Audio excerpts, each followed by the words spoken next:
नमस्कार, आप देख रहे हैं जहाजपुर तहलका। खबरों की शुरुआत करते हैं धार्मिक एवं पौराणिक शहर जहाजपुर की। जहाजपुर को अब पौराणिक नाम यज्ञपुर से जाना जाएगा। विधायक गोपीचंद मीणा के प्रयास रंग लाए हैं। मुख्यमंत्री भजनलाल शर्मा ने घोषणा की है। जहाजपुर कस्बे को अब वापस अपने पौराणिक नाम यज्ञपुर से जाना जाएगा। कस्बे का पूर्व में भी नाम यज्ञपुर ही था, जो कि जहाजपुर हो गया था। विधायक गोपीचंद मीणा ने विधानसभा में क्षेत्र के लोगों की भावनाओं को ध्यान में रखते हुए लगातार यज्ञपुर का नाम करने की मांग उठाते रहे। विधायक मीणा द्वारा सदन में मामला उठाते हुए कहा था कि जहाजपुर ऐतिहासिक पौराणिक स्थान है, जिसका नाम महाभारत कालीन समय में ही यज्ञपुर था। आज भी पौराणिक धार्मिक ग्रंथों में से यज्ञपुर के नाम से ही जाना व पहचाना जाता है। उन्होंने कहा कि कस्बे की धार्मिकता व पौराणिकता को देखते हुए वापस इसका नाम जहाजपुर से यज्ञपुर किया जाए। विधायक गोपीचंद मीणा की मांग पर मुख्यमंत्री भजनलाल शर्मा ने जहाजपुर के नाम को यज्ञपुर किए जाने की घोषणा की। उल्लेखनीय है कि जहाजपुर के नागोला में नाग यज्ञ राजा परीक्षित के पुत्र जन्मेजय ने करवाया था। अपने पिता की तक्षक नाग के काटने से हुई मृत्यु का बदला लेने के लिए उन्होंने ये सर्पशस्त्र या नागदाह यज्ञ आयोजित किया था। राजा जन्मेजय ने यह यज्ञ वर्तमान जहाजपुर के पास किया था, जिसे प्राचीन समय में यज्ञपुर कहा जाता था। यह स्थल जहाजपुर के अग्निकोण में 1.5 मील की दूरी पर सरसिया रोड पर नागेला तालाब स्थित है, जिसे इस यज्ञ का मुख्य स्थल माना जाता है। उक्त स्थल आज भी स्थित है, जहां पर नाग पंचमी पर नाग देवता की विशेष पूजा अर्चना की जाती है, जहां कस्बेवासी भी भारी संख्या में दर्शन और अपनी परिवार की रक्षा की कामना करते हैं। नाग यज्ञ का उद्देश्य तक्षक सहित सभी नागों का विनाश करना था। ऋषि आस्तिक ने हस्तक्षेप के बाद जन्मेजय ने यज्ञ रोक दिया और तक्षक बच गया, जिससे आज सर्प की विभिन्न प्रजातियां धरती पर मौजूद हैं। वास्तव में भीलवाड़ा जिले के ऐतिहासिक और पौराणिक महत्व के उपखंड जहाजपुर का नाम यज्ञपुर करना ये केवल एक नाम बदलने का ही कारण नहीं है। सबसे बड़ी बात है कि इसके पौराणिक सांस्कृतिक महत्व को समझा गया है। महाभारत के बाद द्वापर में जब राजा परीक्षित, जो अर्जुन के पौत्र थे, उनको तक्षक नाग ने डस लिया था, उनकी डेथ हो गई थी। तो राजा परीक्षित के जो बेटे थे जन्मेजय, उन्होंने प्रण किया था कि मैं धरती से नागों का संहार कर दूंगा। उसी प्रण को लेकर उन्होंने जन्मेजय का नाग यज्ञ किया था।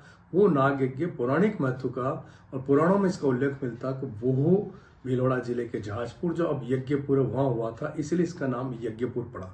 और नागदेह से नागदी बनी। आज भी वहां नागदी विद्यमान है। उसी के किनारे ये जहाजपुर जो अब यज्ञपुर बसा हुआ है।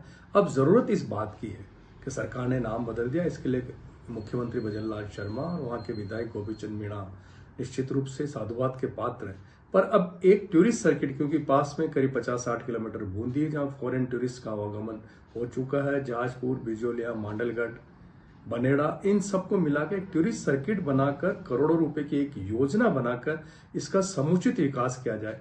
जहाजपुर सैन्य दृष्टि से भी एक महत्वपूर्ण उपखंड है। यहाँ ऐसे गांव हैं, गाडोली और लुहारी, जिनमें ऐसा कोई घर नहीं होगा जहां से भारतीय सेना में सैनिक देश की रक्षा के लिए सीमा पर तैनात ना हो। तो ये वैसे भी महत्वपूर्ण स्थान है और अब पौराणिक महत्व का नाम इसको दे दिया गया, तो अब इसके विकास की जरूरत है। आज विधानसभा में जहाजपुर का नाम परिवर्तन करके यज्ञपुर रखा गया है। विधानसभा के अंदर यहाँ के विधायक महोदय के द्वारा जनमानस की जो आवाज़ थी उसको रखा गया, जिसके फलस्वरूप आज मुख्यमंत्री महोदय ने जहाजपुर का नाम यज्ञपुर परिवर्तित किया गया।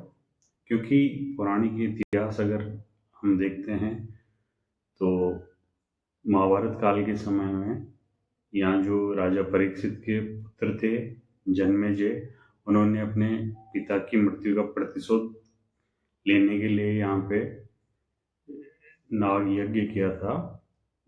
इसी कारण यहाँ जो है इसका नाम यज्ञपुर माना जाता था, लेकिन समय के साथ कुछ बदलाव होते हुए ये जहाजपुर पड़ गया।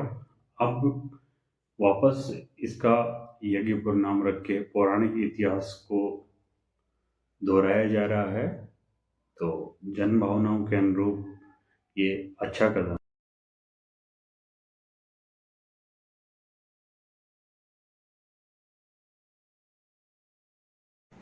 आज बड़ा खुशी का दिन है कि जहाजपुर का नाम यज्ञपुर हुआ। इसके लिए माननीय मुख्यमंत्री जी और हमारे क्षेत्र के माननीय लोकप्रिय विधायक साहब गोपीचंद जी मीणा का बहुत बहुत आभार व्यक्त करते हैं कि जहाजपुर का नाम यज्ञपुर का।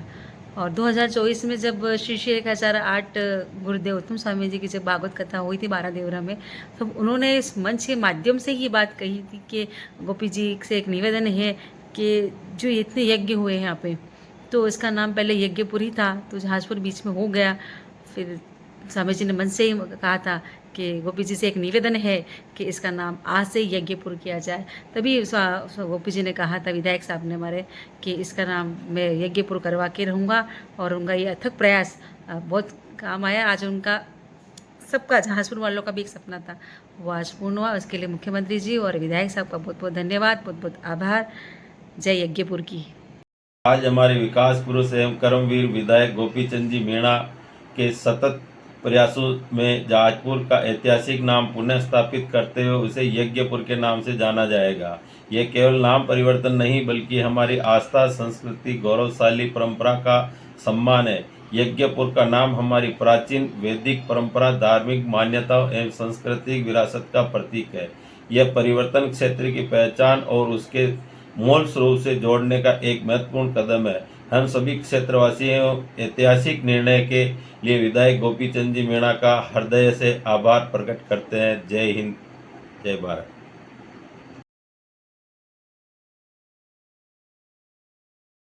मैं रोहित नाग, कपड़ा व्यापारी जहाजपुर से। जो कल भजनलाल जी सरकार ने जहाजपुर का नाम वापस यज्ञपुर रखा है, उसके लिए सबसे पहले मैं धन्यवाद ज्ञापित करना चाहता हूँ हमारे विधायक महोदय का, जिन्होंने अपने अथक प्रयासों से पूरी दिल से इस काम को करने में मेहनत करी और वाकई में इस काम में उनको सफलता मिली। और वापस उन्होंने जहाजपुर को, जो अपना पौराणिक महत्व का जो नाम था, राजा जन्मेजय के समय की बात है, जब उनके पिताजी को सर्प ने डस लिया था, तो उन्होंने उन सर्पों से बदला लेने के लिए जो यज्ञ किया था, लगभग 84 बीघा जमीन के अंदर उन्होंने वो यज्ञ किया था।